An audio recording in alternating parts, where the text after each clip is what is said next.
King Collector here, and today we have this 1980s Cub Cadet riding mower. No idea what model it is yet, haven't even looked, but it's a little guy, but a riding mower nonetheless. So I'll find the model number real quick, but first let's give you the quick rundown. In the back we got a 10 horsepower Briggs & Stratton IC. This is a similar engine as the Craftsman 2 had, the very first mower we did on this channel. So yeah, cast iron cylinder liner and everything. These engines were built to last.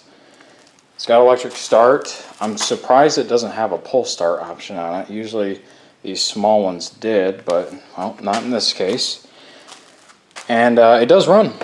This one already runs. It didn't for a while, but the guy I bought it from, he's the one who actually got it running, but he really didn't do much else with it. So this is pretty much how it sat for, I don't even remember how long, probably 5-6 years if I remember correctly. So it does have chipped paint and pretty much every other special characteristic that a 40-year-old lawnmower would have.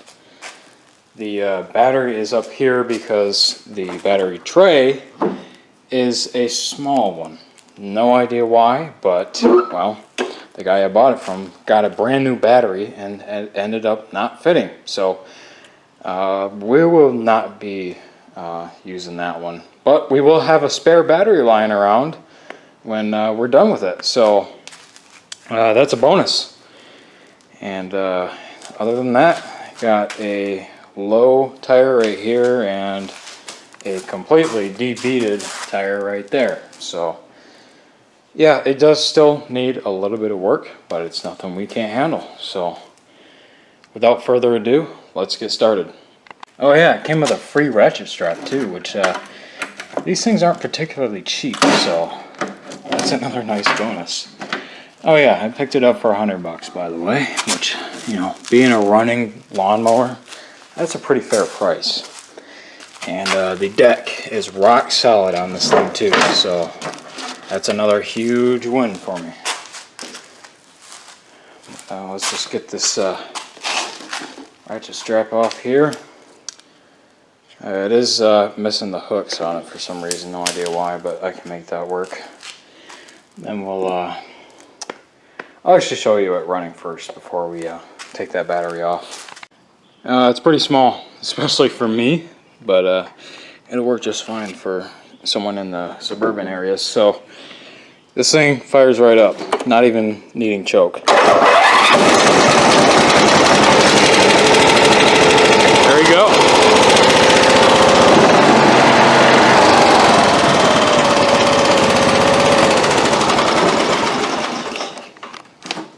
So yeah, that part of the job is done. It just needs to be cleaned up because look at all that crap in there.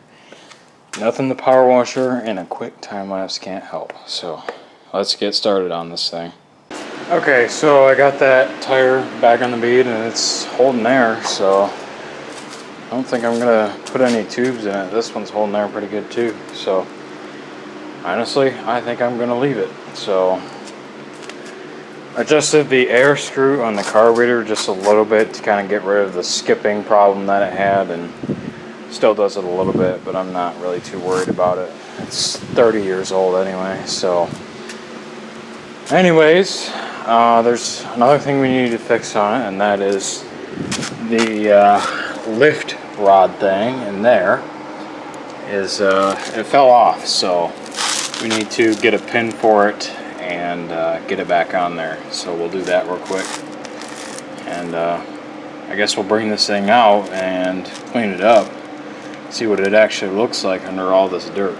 So let's get to it then. Alright, so as you can or cannot see, I can't really tell, it worked.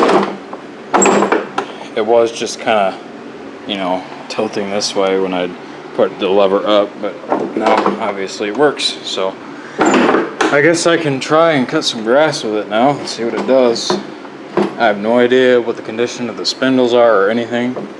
I guess we're about to find out, right? So I guess let's get to it then.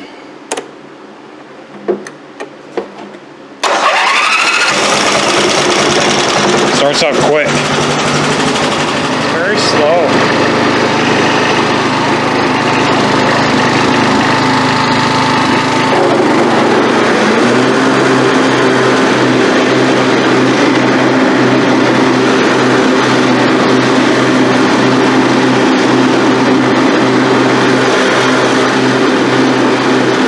Alright, so I did about half an hour of cutting on like 2 foot tall of brass with this thing.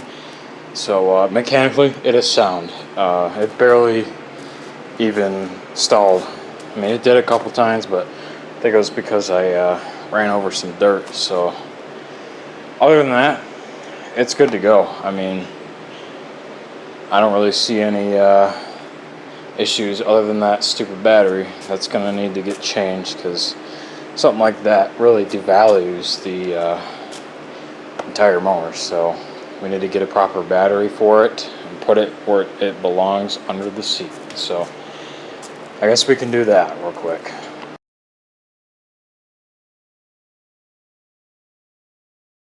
Alright, I got a confession to make. I messed up big time. Not on the mower's fine, but I messed up horribly on the video. Apparently you cannot swap an SD card back and forth between this camera and the GoPro. It completely messed up the file structure, and well, all the videos, 32 gigabytes of video data, is gone with the wind. I can no longer get it back. I've tried 2 different repair tools, but they're all corrupted, so can't get them back, unfortunately. And that means half the video is gone. So really sucks. But thankfully this wasn't a huge project like the Craftsman 2 was. So I mean, it's not the end of the world. Everybody makes mistakes. I make a lot of them, and I'm just being 100% upfront with you guys. I'm not a perfect person, and sometimes I do stuff like that. So, well, you live and you learn. I will certainly not be making that mistake again. I'm getting a dedicated SD card for the GoPro. So yeah, won't be making that mistake again, I promise. So I'll just summarize what happened on this thing. I got it all cleaned up, got all the tree crap off the floor. And back here where all this yellowing was, I kind of wet sanded it with 1000 grit. It's very smooth now, that's for sure. But got all the yellowing, well, yellowing's off here. Couldn't get this stuff off, but yeah. Looks a lot better than it did, that's for sure. So, got all the dust off the deck. Looks pretty good. Looks like a 30-year-old deck should. So, I got a battery box for the battery. I decided I was not going to spend the $60 on an ATV style battery, which is what this thing takes. So I just threw the cover in there and just, we're going to call it good. So I've had this thing a little bit longer than I'd like now, so I'm trying to get rid of it and move on to the next project. So that, and a family member is buying this because they really need a lawnmower right now. So, and he doesn't really care about stuff like that. So there's that, and well, that's it, I guess. Nothing really else to say about it. Didn't need too much mechanical work other than the deck lift thing I had to fix. This thing's ready to go. So sorry about that. Everybody makes mistakes. I make a lot of them, and I just want to be upfront with you guys about that. And well, unfortunately, if it affected you guys pretty badly, so sorry about that. But I'll be making up for it pretty soon here, because I have a huge project coming up. Give you a hint, it's not a lawnmower. It's not any kind of lawn equipment. So, not a vehicle either. So, take your guesses, I guess. But anyways, that'll have to be it for this short video. Again, I'm sorry, but, well, I make mistakes sometimes. Anyways, I'll see you guys in the next video.